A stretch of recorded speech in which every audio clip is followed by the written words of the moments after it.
Hi, Mr. Sussman here, back with another presentation for language arts students in 7th and 8th grade.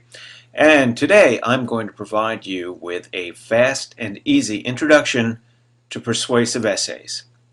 We're going to be looking at the following questions. First, just what the heck is a persuasive essay? We're going to look at what forms a persuasive essay takes, how you organize a persuasive essay, and what kind of information do you have to supply? There's nothing mysterious about persuasive writing. Persuasion just means trying to convince somebody of your position, and whether that's trying to convince your parents to let you go out on a Saturday night or to have someone elect you president of the United States, the arguments you make all are considered efforts at persuasion. You're trying to convince your audience of your point of view. In writing, such attempts can be seen everywhere. Some typical examples are short essays, letters to newspaper editors, letters to individuals, TV and radio commentators, etc. So let's take a look at the parts of a persuasive essay. First, we're going to approach this as a 5-paragraph essay, which means that we'll have a 1-paragraph introduction, a 3-paragraph body, and a 1-paragraph conclusion. The very first thing you have to do, of course, is have a topic. Think about all of the issues you've encountered in your life. Maybe you'd like to convince your school administrators that a change in policy or school rules is necessary. Maybe you want to convince your city council to create a recycling program or fund another type of program. And perhaps you want to convince a rap group that you'd like them to visit your city.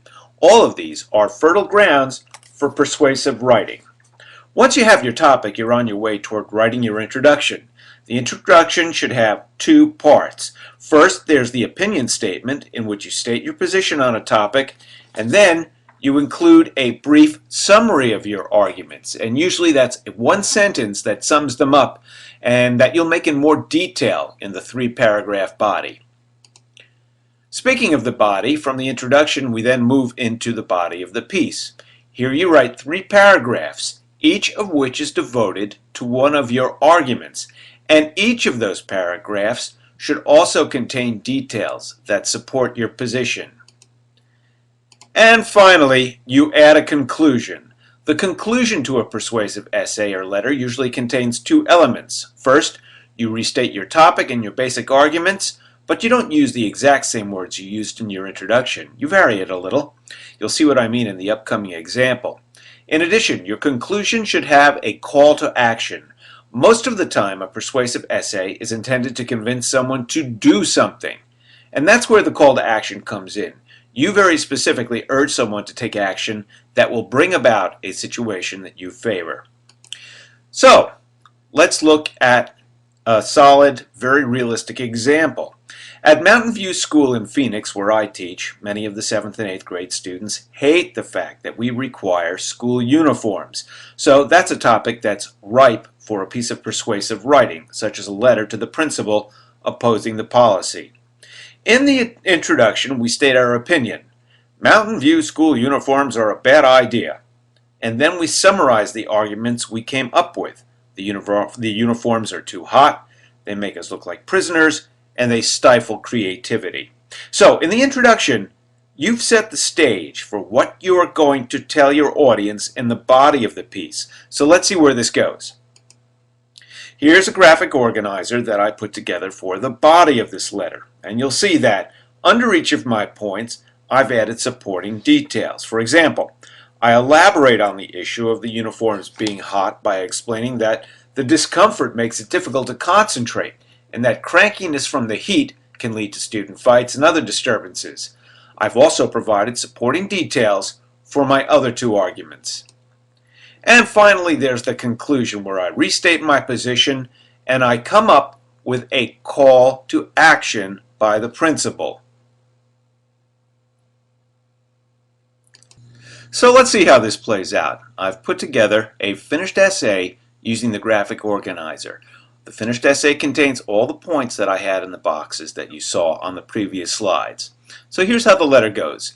Dear Mrs. Dyke, I realize that the school policy is that students have to wear uniforms, but I believe that this policy should be changed because uniforms are too hot. They make us look like prisoners and they stifle our creativity. So, there is my introduction, and please note that it contains the opinion statement up top and a summary of my arguments, which I'm going to elaborate on in the body. First, because the uniforms are hot, it is difficult for us to concentrate on our studies. In addition, the discomfort can make students cranky, which can lead to fights. Second, having all students wear uniforms makes us look like prisoners, which damages our self-esteem.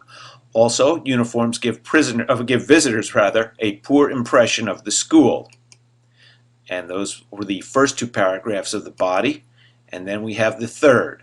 Finally, the sameness of the uniforms day after day stifles our creativity. Their drabness gets in the way of our mental stimulation, and the absence of variety dulls our interest in school. So, I have taken the three arguments that I summarized in the introduction, and I've added them to the body with supporting details that round things out. Now it's time for the conclusion. First, a summary of what I said in the introduction, but in different words.